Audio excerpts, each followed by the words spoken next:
Record. Okay, so today we will have our second lecture, which is about convolutional neural network.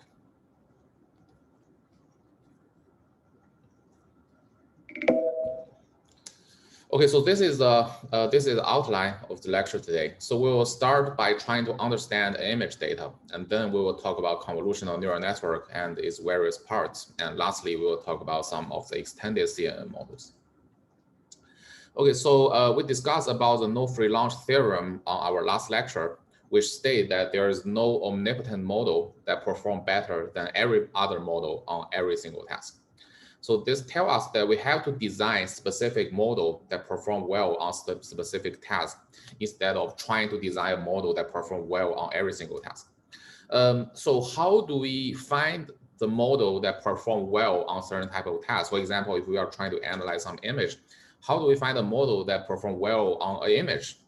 So in order to do that, we need to rethink about a few questions about some of the attribute of the image. For example, what level of information is important in an image? You probably don't understand what is the level of information, but you will see it as I go through the slide.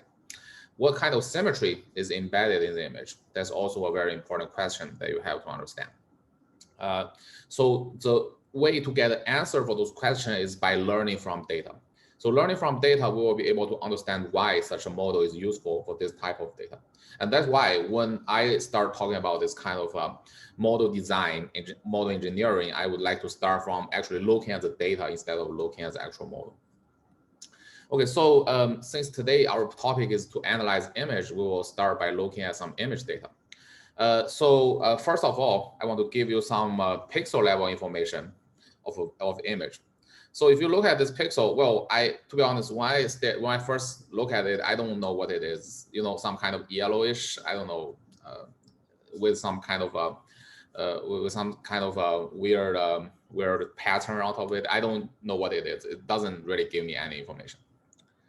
If I concatenate pixel level information into a local level information which contains part of the image, now you can see, oh, now I have a nose and now I have an eye. So now I know what it is, and there are some mountains there.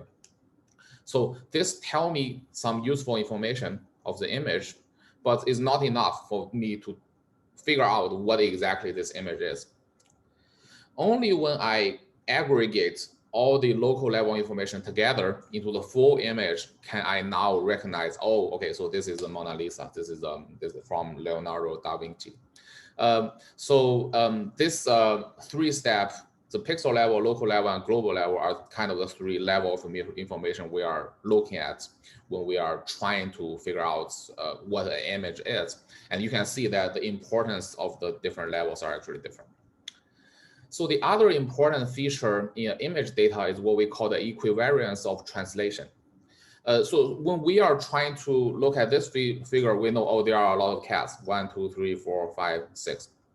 And let's say if we are trying to use the ear of the cat to kind of classify each cat, then we'd better have the same kind of response when we look at each of the ears at different location of the image, right? You see the first ear is here, the second ear is here, the third one is here, the fourth one is here.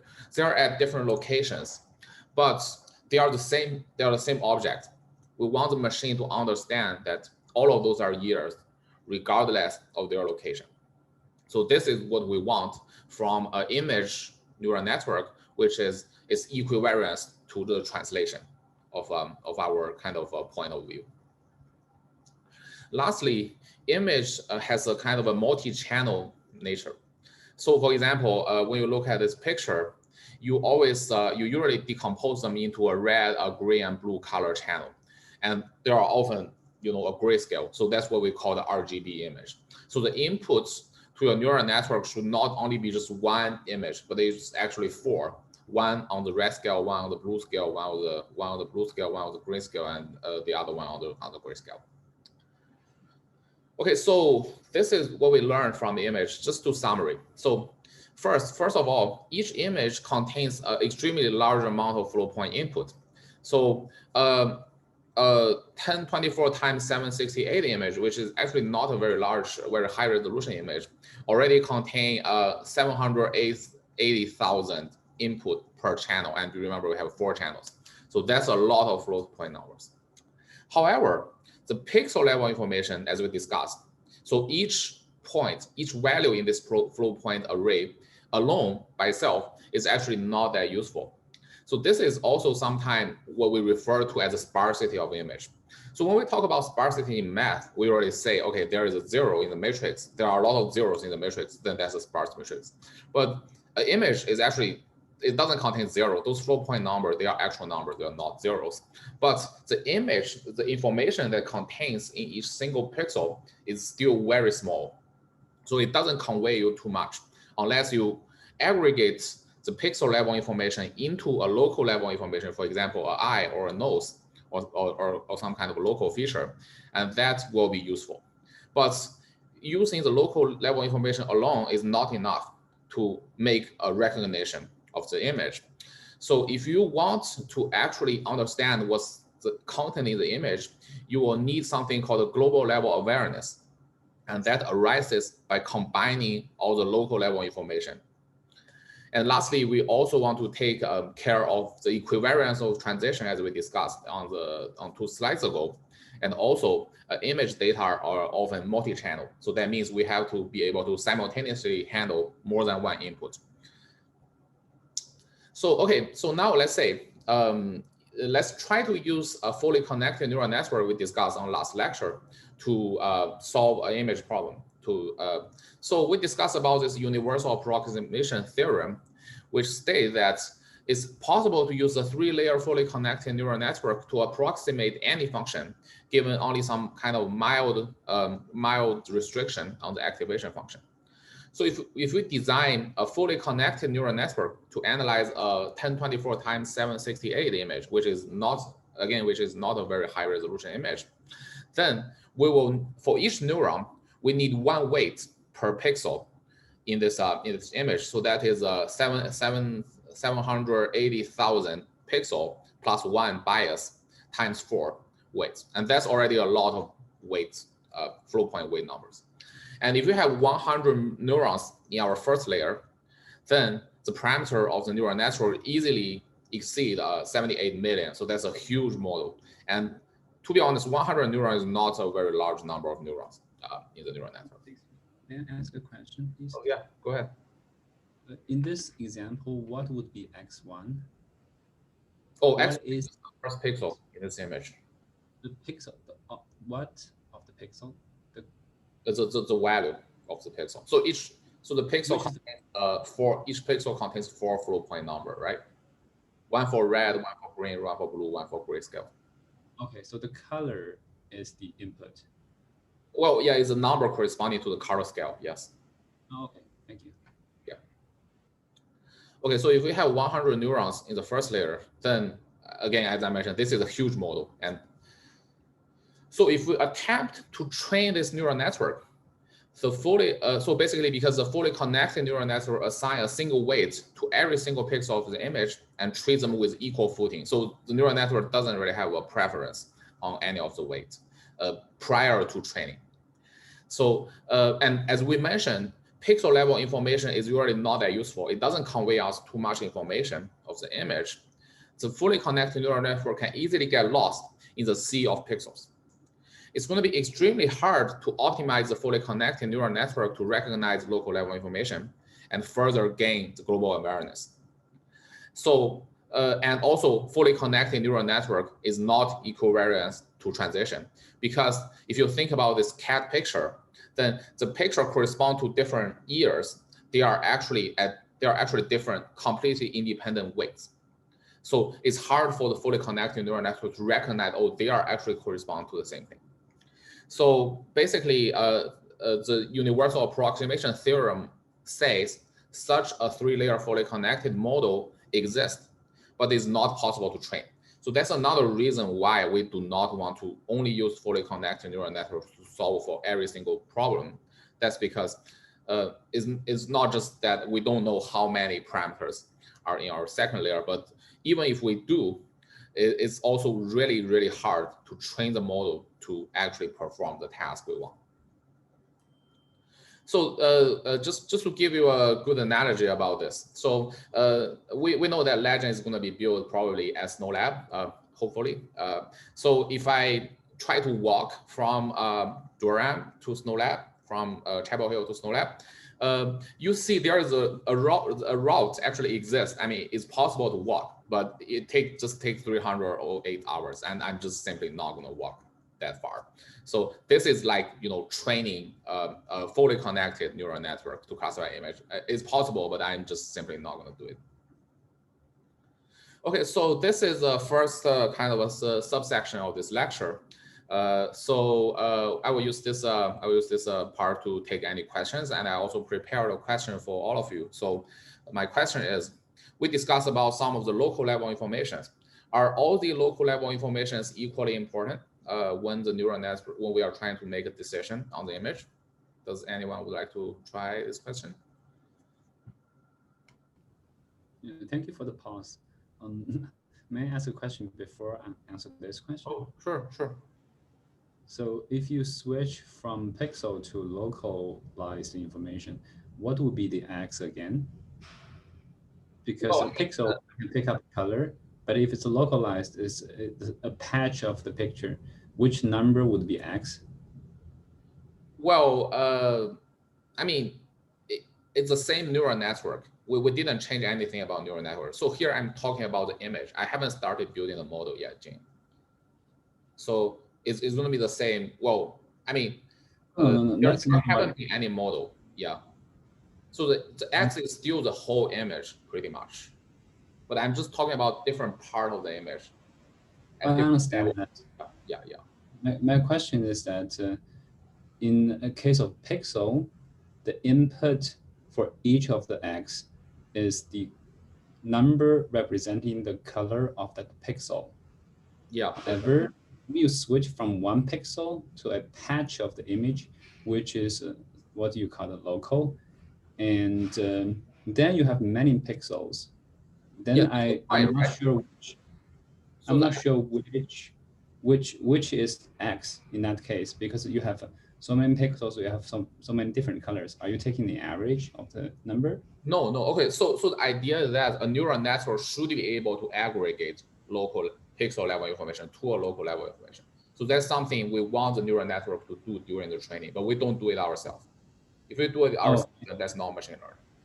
So you just take a small piece of the picture, but they still train the neural network with the individual pixels. But you just limit the training to the data from a local area. We don't do anything. We want the neural network to recognize the local level information and further aggregate all the local level information to a global level information. But the input is still every single pixel. It's a training, it's a redesign of the neural network structure which allow us to perform that, to recognize local level and then further go to the global level. So that's the point.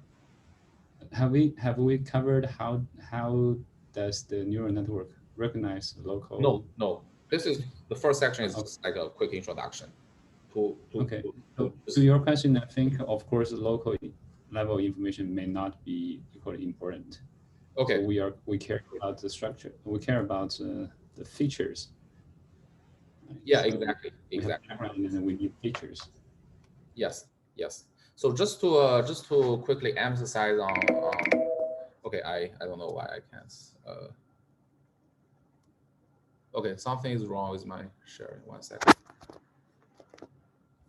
Let me just reshare. Okay, just to very quickly re-emphasize James' points.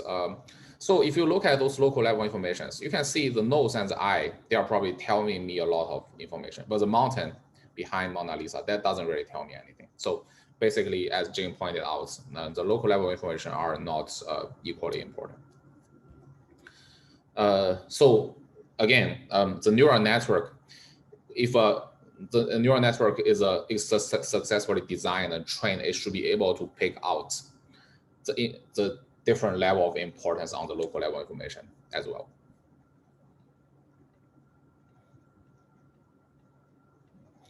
Okay, great. I will give it maybe 1 more minute and see if anyone have further questions about this.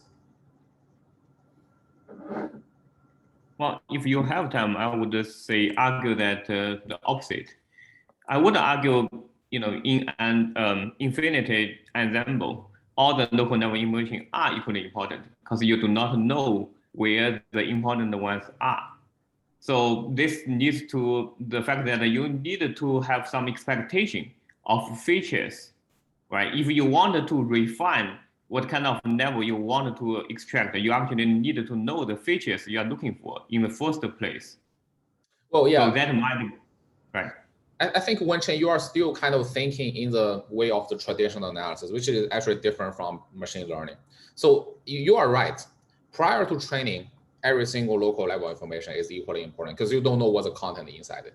But the training of the neural network kind of decide which local level information is the most important, which one is less important. So that's the purpose of training, which is rebalancing each local level information patch and aggregate them into like global awareness. Yeah. Yes, I agree with you. Basically, if we are training the network to detect a cat, then cat feature will be important. But you cannot use the same network to detect the trees. Well, yeah. Yeah, so when you do the training, you bring in certain features that you think that are important. Yes. We don't bring the data bring in. So that's the idea of learning from data. Yeah. Okay, great. I think we should probably proceed to the next section. Okay, so in this section, I will discuss about convolutional neural network. So convolution is a very common and well-known mathematical operation we probably all learned when we were undergrad.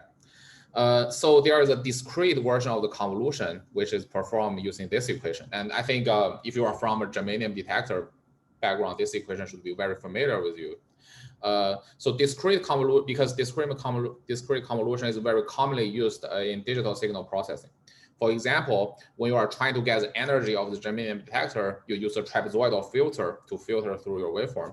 And that trapezoidal filter is actually convoluted with the input waveform. So that's under this discrete convolution equation.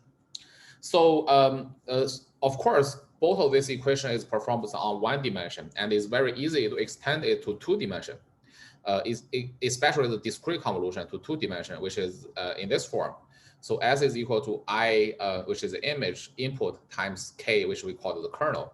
And it's basically by multiplying them together, by sliding the kernel through the entire image, multiply them together, and then perform a sum.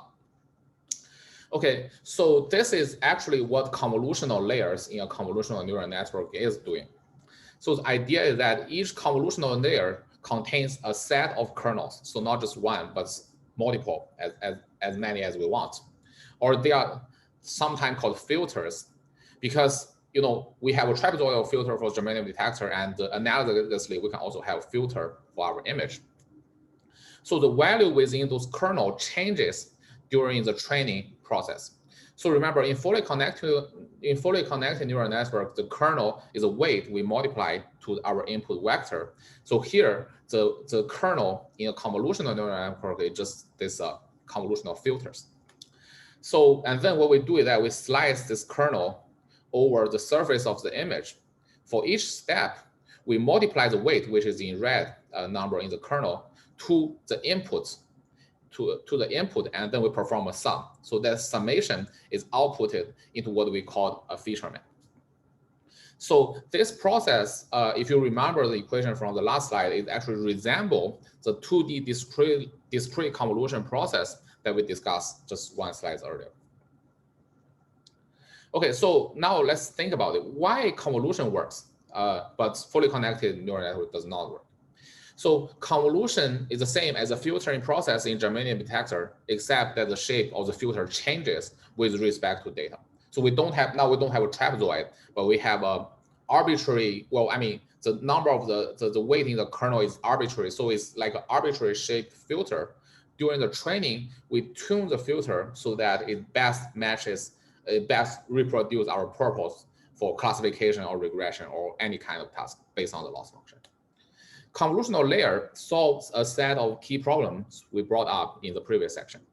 first of all, we say the image data is usually large, so it will require a lot of weight if we use a fully connected neural network. But if we scan this kernel throughout our entire image, then the size of the kernel can be very small. I mean, it can only have 4 parameter or 9 parameter, whatever. And so that means we use 4 parameter to analyze the image instead of 780,000 parameters. We mentioned that pixel level information is not really important for image because of the sparsity of the image. And if we do convolution, the output feature map does not contain any pixel level information because pixel level information is kind of lost when you perform the weighted sum of this input. And also, we want equivariance of translation. So after training, the weighted kernel will be fixed, so like a filter. And then even if the local level information is at different location of the image, if we place the filter as a corresponding location and multiply it, then it's going to give you exactly the same output. So that will actually, so for example, if you place the filter on one ear, it's going to give output saying it's a ear. If you place a filter on another ear, it's going to say, oh, this is another ear. So this is what we define as the equivariance of translation.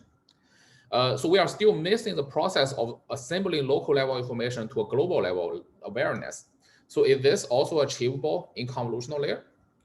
So the answer for that question is yes. So in order to discuss about this, we have to talk about what we call the reception field. Yes. So as I mentioned, the answer to the previous question is yes, but it's not with just a single convolutional layer. So the idea is to stack multiple convolutional layers into a deep convolutional neural network. So the reception field of a convolutional neural network is an area a CNN can actually perceive in a single feature map cells. If a CNN only has one layer, then the reception field is simply the kernel size. So for example, here, if we are, so if we look at this part of the image and then our kernel contains 4 pixels in one unit in the output feature map. So the reception field is just 4 pixels. However, if we stack another convolutional layer on the previous layer, taking the output feature map from previous layer as input, then we can increase the reception field of CNN. For example, here for this value A, which corresponds to this 4, so think about there is another layer that is here, where the kernel size is again 2 by 2. So now this 2 by 2 kernel on the output of the first layer is going to convert this 4 number into a single output A. So now this A corresponds to this 4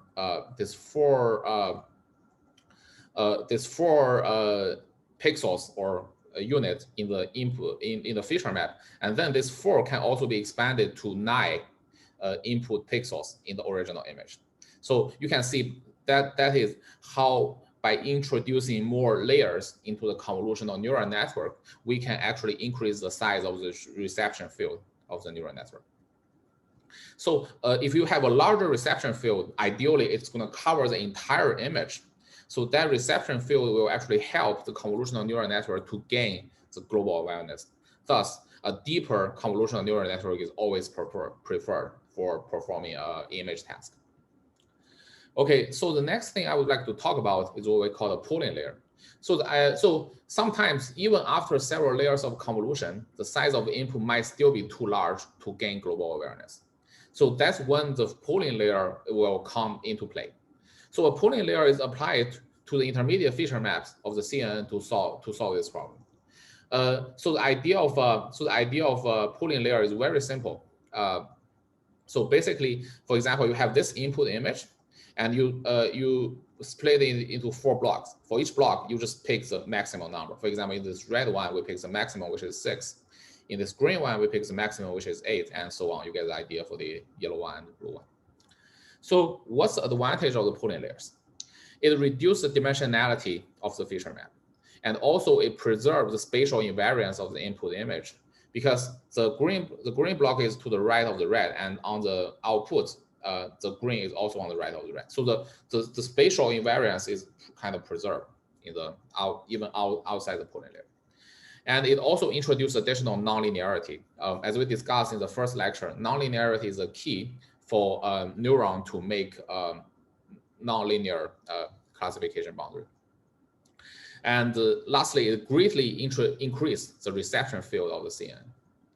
So there are some disadvantages, which is the information loss of the pooling layer, because by selecting just the maximum number out of each 4 blocks, we are actually throwing out the other 3 number. But it's actually, the information loss is actually not as bad as you thought, because life will find a way. So you can think about, because we mentioned that this is applied onto an intermediate feature map. So the input to the pooling layer is already after some kind of convolution operation. So if a feature, so this is some kind of a resemble of like an election process.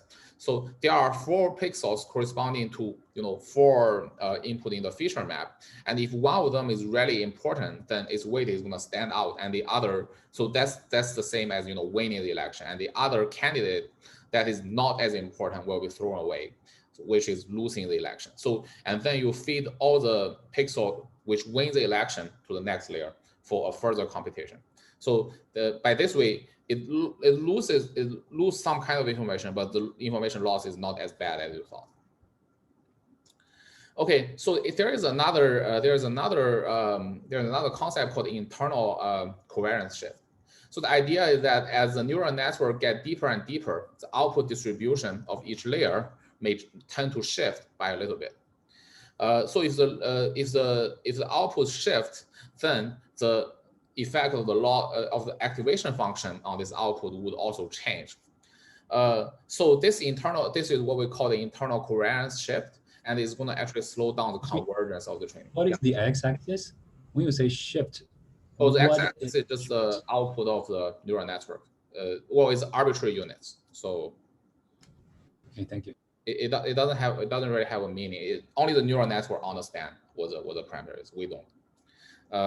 So in order to deal with this, we use a technique called batch normalization. So the idea is basically to shift the output of the neural network to a 0 mean and 1 standard deviation. So without batch normalization, the training of a deep convolutional neural network can sometimes be quite painful. Because there are a lot of features in an image. So I usually add a batch normalization layer in the training of the neural network, training of convolutional neural network specifically. Okay, so aggregating all the parts together, we'll be able to build a convolutional neural network. So a convolutional neural network can be separated into 2 parts. The first part is called the feature extraction. So let's say now we have an input image of 50 times 25 times 34. So that is the height of the image, the width of the image, and the channel of the images. So a feature extraction part will contains a convolutional module, which follow this order: a convolutional layer followed by a pooling layer, followed by a batch normalization layer, followed by an activation function. And then we will have so we just repetitively stack convolutional module on top of each other to form a deep convolutional neural network. So in this model I showed you here, I was actually using 5 repetitions of the convolutional module to form the feature extraction part of the convolutional neural network. And the last feature, so the last output from the convolutional neural network is going to be a 2D image. But at this point, we will just flatten it out into a 1D vector. And this is what we call the feature vector. So this feature vector is then further fed into a fully connected neural network to make a classification decision. So this is how you form a full convolutional neural network. Now I would like to talk a little bit about how convolution is achieved in PyTorch. So in PyTorch, convolution is not performed by actually slicing the kernel over the entire surface, as we described earlier. That is because kernel sliding is a serial operation, and serial operation is actually fast on CPU, but is actually pretty slow on GPU. So we want to avoid any type of serial operation as much as possible. So the idea, so how it is achieved in PyTorch is by actually unrolling this kernel parameter into a convolutional matrix and then basically this current, you can see this current at different location, and you also unroll the input into a vector, and then you multiply this vector to this convolutional matrix to produce the same output. This is equivalent to sliding the image over the entire surface of the for sliding the filter throughout the entire surface of the image. So this is a vectorized approach, and it can be significantly accelerated by the GPU. So another advantage of doing this unrolling convolutional matrix operation is that we can also perform something called a deconvolution, which is the inverse operation of the convolution. So it can be simply done by taking a matrix transpose and then multiply it to the output, and then we will get the input back. So having this deconvolution operation, it allows us to build something called a convolutional autoencoder. So the idea is to concatenate two convolutional neural networks back to back. So we first have an encoder, which is a stack of a convolutional layers, which encode each image into a latent space representation, which is just one of the feature vector. And then we have a series of deconvolutional layer as a decoder to convert this feature vector back into the original 2D image. So what we can do is that we can train to reconstruct the input image by minimizing the mean square error loss between the input image and the reconstructed image. And then each image, after training, if your convolutional autoencoder can successfully reconstruct the image, then we can extract its representation in the latent space, and then basically we encode each of our input image into a fixed length vector. So that's how the convolutional autoencoder is working. So convolutional autoencoder is an unsupervised learning algorithm. You may notice that during the training of this model, you do not need any label. You don't need to know what this image is, because you are just training the reconstructed image to best reproduce the input image. The latent space representation contains the information suffice to reconstruct the entire image. So it contains most of the important features of the image already. Thus, a convolutional autoencoder can be treated as an information suppression technique. So it can suppress an image of 1024 to 768 to maybe just a vector of 30 element. And based on these 30 elements, we'll be able to reconstruct the entire image. And we can perform a traditional unsupervised learning algorithm on the latent space vector for each image. For example, we can cluster image into different types on those latent space representation. Okay, so this is all I have. I think it's a lot of content, so I didn't prepare a question for you to discuss. So is there any question anyone have for this part? Yeah, thank you so much. A lot of information indeed. So I have a few questions. First of all, in this very concrete example, I always like concrete examples. What do you minimize in the training of your neural network? Well, so the idea that, remember, we have a few kernel, or you can call it a filter, right? So basically, what we minimize is the weight stored in the kernel. That is to changing. So in my mind, the neural network is simply just a function. Well, and you compare the prediction of this function with some expected with data. Well, and then you calculate the loss. You calculate the sum of the loss, and you minimize the loss. Yeah, that's and then you change your weight, and you calculate them. So basically, you minimize the loss by going through the weight space. You find out the weights, a set of weights that minimize the loss. Exactly, yes. Okay, so in case of our image, what is the loss? Or you have to use the input minus output, and that's the loss, and you summarize all of them. Okay, so the loss depends on the kind of purpose of the model, right? For example, if you build a convolutional neural network classifier to classify cat from dog, then your loss is going to be the cross entropy loss I discussed in the first lecture. Again, the loss is what? The loss is the cross entropy loss I discussed in the last lecture. Do you remember that? The cross entropy loss. Yes. I don't understand. Okay. The cross. So I discussed that in the lecture once, last part. So maybe if you are interested, you can go back and look at my lecture videos. Let's talk about very concrete numbers. Let's say after the first training, you have not the first training. After you put input inside and you get the output, let's say just one number y. And how do you say that this y is close to the thing that you want or not close to the thing that you want? Basically, how do you define the loss there? Well, you give the y, you give it the meaning when you are training it, right? Yes, so yes. If you want your y to be kind of a probability, where if it's closer to 1, it means it's a signal. If it's closer to 0, it means a background. Then you can let's say if we talk about the cats, how do we define this? Well, so if you only let it out to one number, then you can do a classification of either cat or not cat, right? So it's a binary, it's a yes or no question. The whole picture has 7 cats or 8 cats. I just don't get how do you define the loss there? Well, so okay, so you have to tell me what question you are trying to solve. Are you trying to say whether there's a cat in the picture or not, or you are trying to say where the cat is, the location of the cat? Okay, I would like to identify how many cats are there and where they are.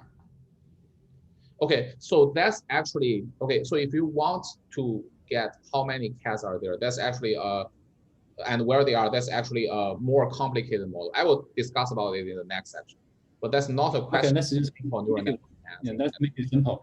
Is there a cat or not in the picture? Yes, so that makes sense. That can use just one output, right? So if the number is closer to 1, we say yes, there is a cat. If the number is closer to 0, we say no, there is likely not a cat. So I think there are 2 concepts here that because of time, I think I will make them together. So there is supervised learning. What you are asking is the supervised learning of the say you need to label your pictures. So that is supervised. You know the answer, and you try to compare the network output with the answer. Therefore, you have the loss function. And then he talked about the auto decoder, where it is unsupervised learning. So you do not have to label the images, but you have the original image and a reconstructed image. Therefore, you can compare and minimize the loss. So there are 2 different things. So I think maybe that will clarify it for you. Yeah, thanks a lot. So in case of unsupervised, when you compare the reconstructed and the original one, this is simply just another way to define the loss function. Is that right? Yeah, this is simply another way to define loss function, and they are trying to solve the different problem. So this convolutional autoencoder approach is not trying to classify whether there is a cat or not. The idea is to encode each cat picture into a shorter array. So it's almost like an image suppression. So we use an array, for example, say it only has 30 dimensions to represent the entire cat image, and then we can do some further, algorithm on this 30-dimensional array. Yeah. So this is a completely different problem. Yeah. I'm sorry if this is confusing. Yeah, thank you. No. That's because I don't have the basic concept established in my mind. That's why my question probably seems very strange to you. No. Can I ask you a question on this slide? Because I sometimes see people get rid of the right part of this network, so it doesn't have the reconstructed image. Instead, people give it just the traditional classification layer over there. Yeah. So wouldn't that just be called a CNN? Yes, that's right. So if you get rid of the right part, then that's just a fully connected. That's just some physics papers actually have the wrong notation, so to speak. It would just be called a CNN. And then going back to this picture, what if you add more fully collected layers in the latent space? Then you still keep the right part. Is that allowed? Would it make a difference?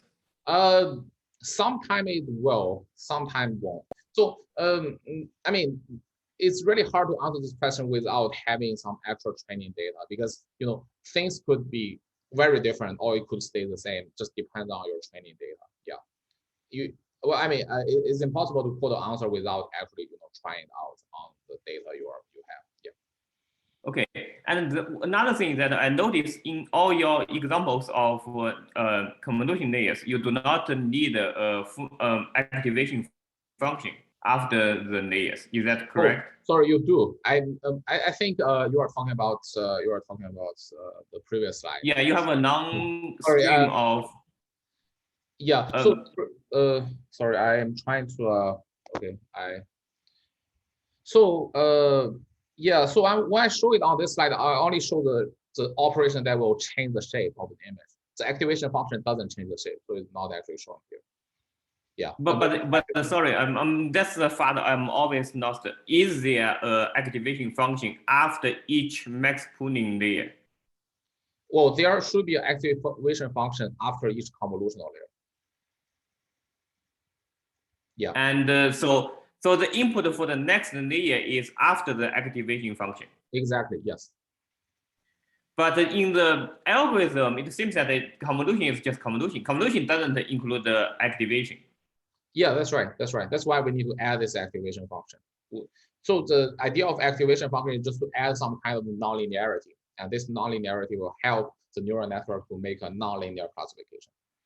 Right. So, but just to make sure that this nonlinearity must be added between each layer of the convolution layers.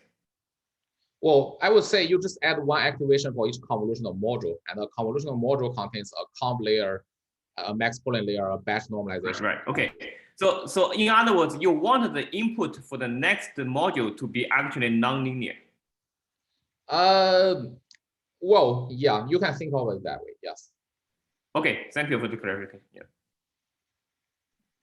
Okay, I think I have to go to my last section. So before I start with this section, I have to give you some caveats. So in the next section, I'm going to talk about some of the extended CNN module. A lot of them are kind of the state of the art research, and they could be hard to understand. I'm sorry about that. I mean, I think most of them are probably not necessary for the purpose of our physicist work. So if you don't understand it, that's totally fine. But I'm happy to take any question after I go through this model. Okay, so here we will talk about the extended convolutional neural network models.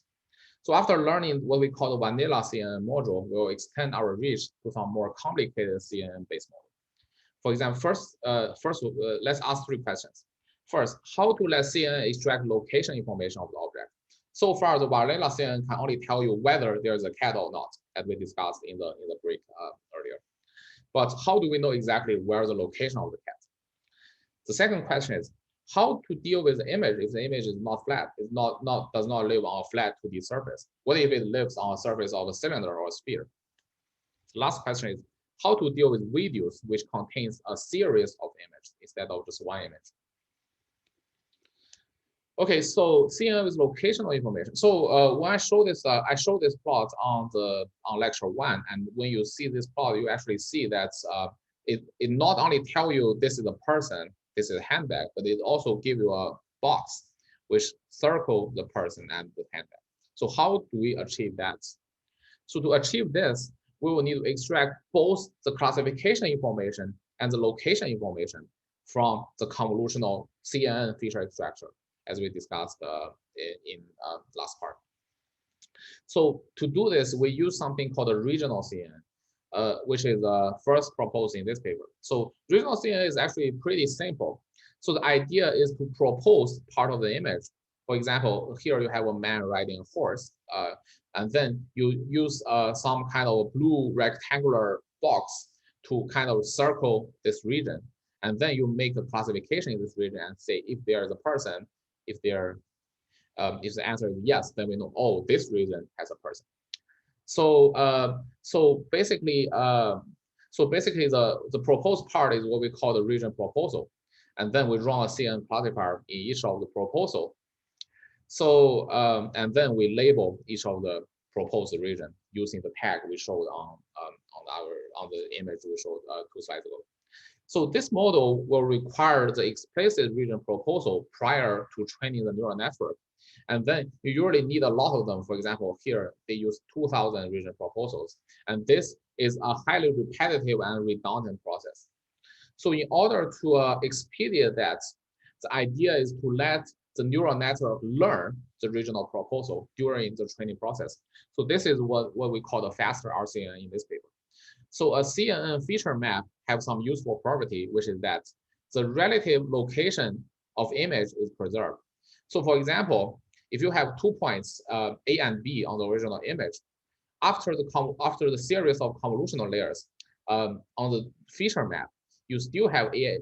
So for example, on the image, A is to the left of B. Then on the feature map, A is also to the left of B. So to take use of that, we can propose something we call the anchor based on the feature map to the original image, as kind of the regional proposal we discussed on last slide. So and then when we train the neural network, we want it to do 2 things simultaneously. The first thing is to make a classification in each of the anchors. And the second thing is a regression loss, which kind of fine-tune the location of the anchor to circle the entire object. Well, this is a very rough introduction. I'm sorry. So if you are interested in this model, I would recommend you to read the original paper. So the other disadvantage of a vanilla neural network is that it doesn't handle images that does not lie on a flat surface. For example, if you look at this image, which is taken from a panel camera, a spherical camera, then you can see, especially near the edge of the image, you see some very heavy distortion. Here, for example, the trees, and also here you have the ground. They are both heavily distorted. And also the other disadvantage of vanilla CNN is that it's not rotationally invariant. For example, if you have a circle living on surface of the sphere, if it circulates along the z-axis, when you open up the sphere into a 2D image, you see a flat line. But if you live on the belly of the sphere and you open up the image, now you get a circle. So these two are both the same circle. They are just at different location on surface of the sphere. But they actually looks completely different when you are opening them up into a 2D rectangular image. So in order to deal with this, we need something called a spherical CNN model. So remember, convolution is equivalent to the production in Fourier space.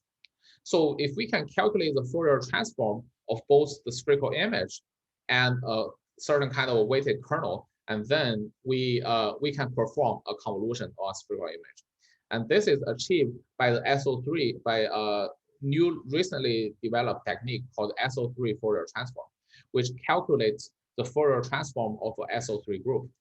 So we perform Fourier transform on the spherical image, which is 2D, and on a weighted kernel, which is 3D. And then we multiply them together in the Fourier space, and then we transform them back. And then the output feature map will be in 3D, and you will see why they are in 3D in the next slide. And then by stacking more layers, we can just pull out another weighted kernel. We perform this SO3 Fourier transform, and they will multiply it to the previous weighted kernel together. Okay, so this is an analogy of the spherical CNN versus normal CNN. A CNN kind of views image by scanning a rectangular filter throughout the entire surface of the image. And the CNN output a 2D feature map by multiplying the weights into each part of the image and sum them up into a single number. On the other side, a spherical CNN views the image by rotating it into different angles. The filter will cover the entire sphere, but it's looking at it at specific angles. And then the output feature map is built based on the entire Euler angle space. That is, by rotating the image into different direction according to the error angles. So because of this, spherical CNN can actually exhibit rotational invariance to the image, and thus solving the two problems we bring up in the last slide. That's why spherical CNN will output 3D feature map in the Euler angle space instead of 2D feature map in the 2D Euclidean space. Okay, lastly, we will very briefly talk about how we want to deal with spatial temporal data. That is the video data, which contains both the image and it changes along the time dimension. So spatial temporal data means that the data set contains both spatial, which is locational, and temporal, which is time information. So for example, videos is a series of frames and they are labeled by time, and that is spatial temporal data. So the canonical approach of this is using a 3D convolutional neural network, but a 3D convolution is usually very expensive. And there is also a lot of repetitive information in the 3D tensor because, for example, here you see this this male is I don't know what it's doing actually, but you can see it is, for example, its shirt is always at the same location. It doesn't really change. So this if you use a 3D convolution, then this the region corresponding to this shirt is not going to give you a lot of information. So there is an alternative approach, which is using convolutional, using 2D convolutional neural network, but treating each of the input image as a channel. So this is less expensive than convolutional 3D, but it can still have a very large kernel size due to the overwhelming number of channels. So for a typical stationary image, we only have 4 channels, RGB and grayscale. But for video frame, we can have 1,000, 10,000 channels. That's still a lot. And the other disadvantage is that the channel to the neural network, convolutional neural network, is not supposed to be ordered. So red, green, and blue, there is no order. Like red doesn't have to come before green. But on an image, we know this frame has to come prior to this frame. So we are losing information if we use a 2D convolutional neural network to deal with this. Okay, so there is a very interesting paper I recently read, which used a technique called involution, which I think it can deal with the spatial temporal data. And I think that's a very interesting approach. So the spirit is to perform the convolution along the channel dimension instead of performing it along the surface of the image. So this would allow each channel to kind of talk to each other to share parameters. So this, I think this will be very nice because spatial temporal data has a lot of channels. By allowing the channel to talk to each other, we will save a lot of parameters in the channels. So this model is originally proposed to allow weight sharing among different channels. Since spatial temporal data, our channel is the frame of the image, the involution might help comprehending the temporal dimension of the input image. Okay, so this is all I have about this lecture. So we discussed about the feature of the image data, which is the local level information, the global awareness, the equivariance of transition, and the channels. So, and then we discussed about vanilla CNN, where we talk about convolutional layer and reception field. Then we talk about pooling layer. Then we talk about batch normalization. And we very briefly touched the convolutional autoencoder.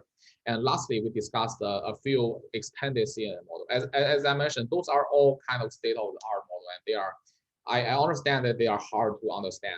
They are hard to comprehend. So if you don't understand that part, this is okay. Yeah, I think that's all I have. So I have maybe 4 minutes to take any questions.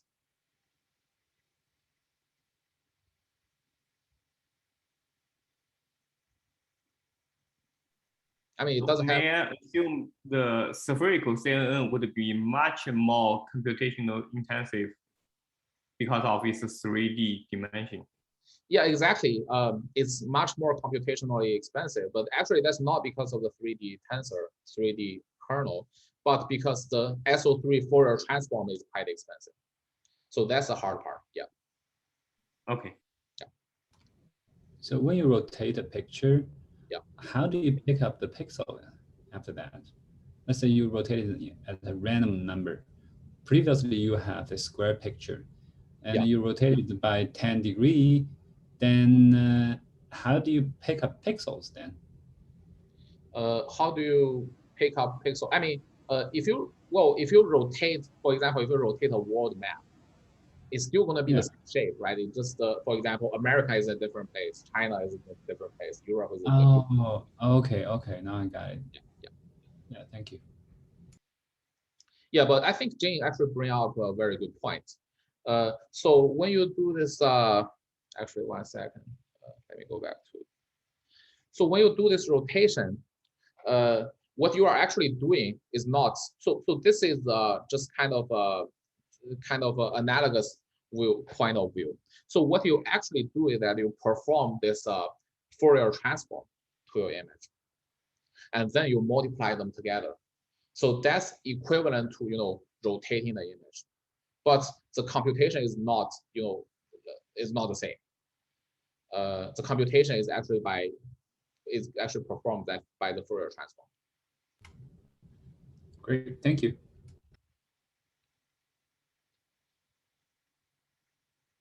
Is there any other questions? I mean, you don't have to ask only questions about this part. You can also ask for the previous part if you want.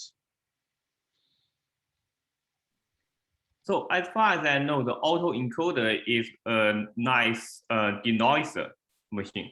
What else would an autoencoder great for? The purpose. I think Wenchen, what you are talking about is something like a denoising autoencoder. The idea is to feed in the noisy image and ask it to output the clean image. Is that right? Yes. I mean, also you mentioned it can reduce the size of the image. What other applications autoencoder is good for? Yeah, there is another application which is called variational autoencoder, and that's actually a pretty advanced model. I'm going to talk about that very briefly in the last model. So that's still like a long time from now. So the idea is that we can use a variational autoencoder to generate fake images, for example, like Monte Carlo simulation, which resemble the realistic detector data. So that's okay. Yeah, makes sense. Okay.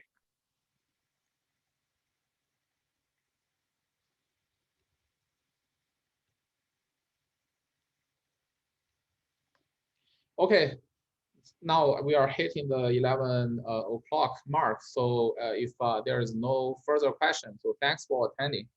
Our next lecture will be time series. So I will talk to all of you in 1 week.